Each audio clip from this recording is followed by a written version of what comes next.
Hey, what's up? This is your girl, Minister Tasha, and today I wanted to kind of focus on answering one question.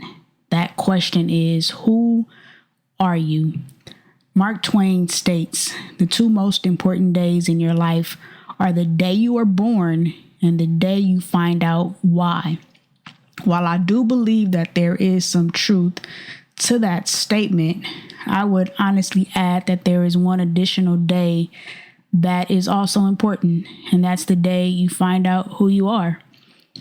Why is this important, you may be asking? Well, it's important because it is a critical piece that helps us solidify our place in life, society, and the church.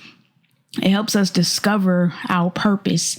It helps us make decisions about which career path to take. It helps us make decisions about what type of person we should date or who our friends should be.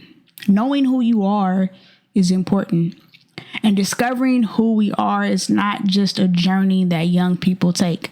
Adults often have to take this same journey if they were not encouraged to do so at an early age, or if they had a major life-changing event that happened in their lives, or sometimes they even have to go on this journey when their identity was wrapped up in a career or in a person. But we all have to take this journey in discovering who we are.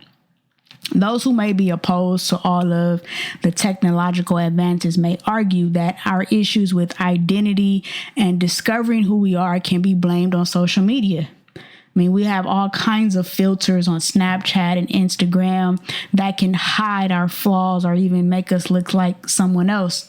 In fact, I remember at one point on Instagram, there was a filter where we can actually change our gender. So a male can be a female and vice versa. But allow me to suggest that the challenges with identity aren't new. If it were a new issue, Sammy Davis would have never released the song entitled I Gotta Be Me in 1968. The song says, whether I find a place in this world or never belong, I gotta be me. I've gotta be me. What else can I be? Obviously, there was an issue or some pressure felt to be someone other than himself, and he is desperately fighting against it, pleading, I gotta be me. But the real issue in question is, how do we discover who we are? How can we get to the point where we can confidently say, yeah, I'm rare. I'm rare. I know who I am, and I'm different.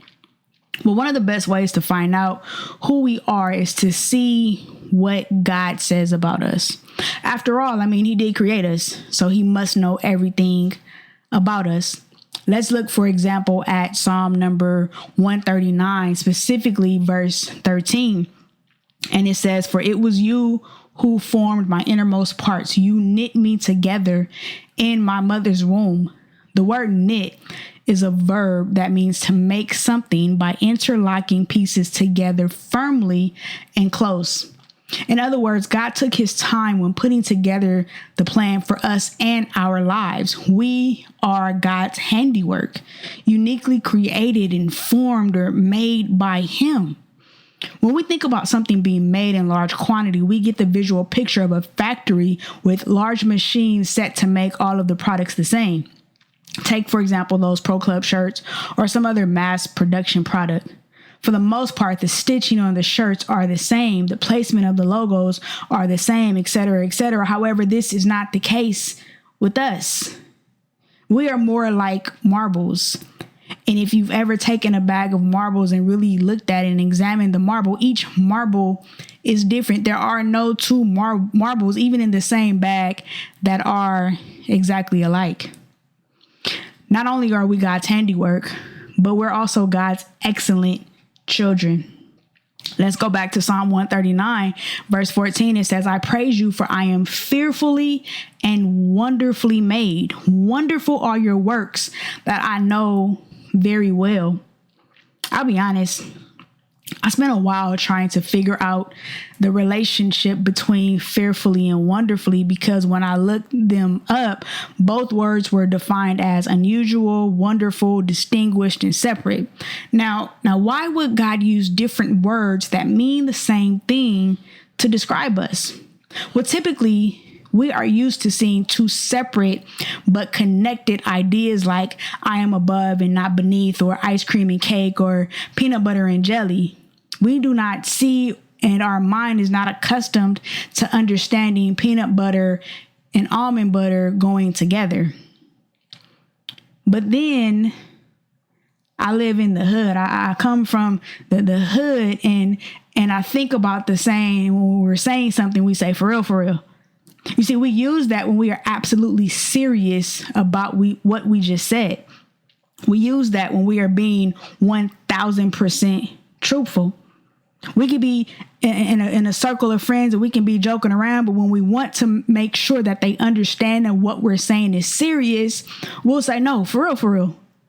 The same idea here is what's being used in verse 14. God wants us to know just how awesome we are. So he uses two words that mean the same thing. He uses those two words to emphasize that we are unique, set apart, distinguished, remarkable, and excellent.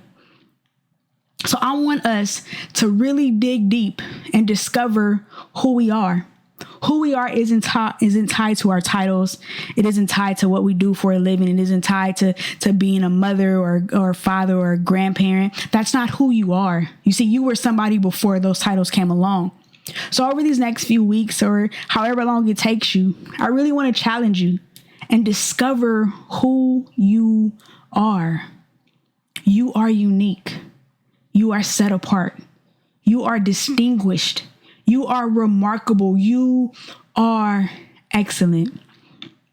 And when we understand and accept the fact that we are God's handiwork and that we are God's excellent children, we can walk humbly and confidently and boldly and be who God has called us to be. So again, I ask you, who are you?